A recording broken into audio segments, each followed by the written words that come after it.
মাংসগুলো দেওয়ার সময় এমন একটা অবস্থায় হয়েছিল, ক্যামেরাম্যান তো আমার ফোন নিয়ে 100 কিলোমিটার দূরে চলে গিয়েছিল। এদিকে আমার রান্না করা শেষ, দেখুন তো কেমন হয়েছে কালারটা।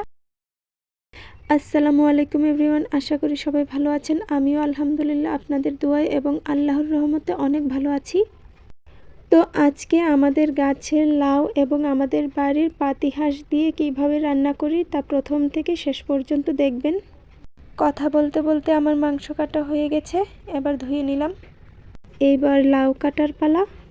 এটাকে অনেকে লাউ নামে চিনে, আবার অনেকে কদু নামে চিনে।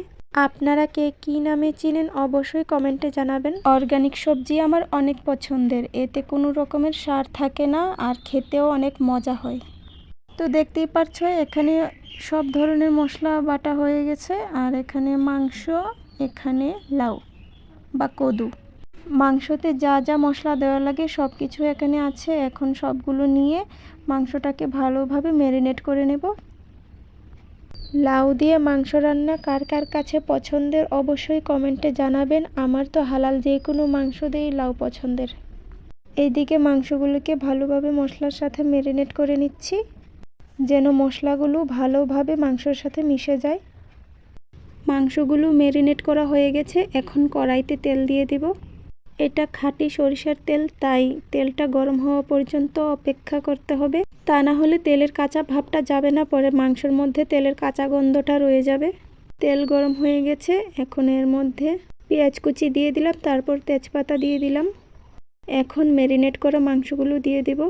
মাংসগুলো দেওয়ার সময় এমন একটা অবস্থায় হয়েছিল, ক্যামেরাম্যান তো আমার ফোন নিয়ে 100 কিলোমিটার দূরে চলে গিয়েছিল।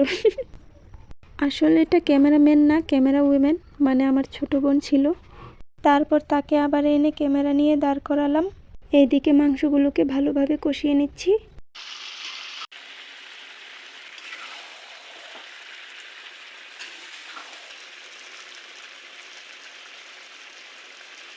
মাংসগুলো কষানো হয়ে গেছে, এবার আমি এর মধ্যে কেটে রাখা লাউগুলো দিয়ে দিচ্ছি।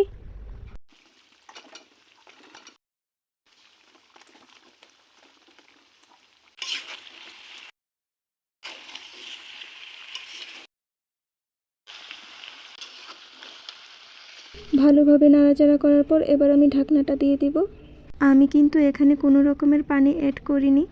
এই যে পানিগুলো দেখতে পাচ্ছেন সব লাউ থেকে বের হয়েছে। আমি আর এখানে কোনো প্রকার পানি অ্যাড করব না, কারণ লাউয়ের মধ্যে প্রচুর পরিমাণে পানি ছিল। এবার আমি এর মধ্যে বাকি মশলাগুলো দিয়ে দেব।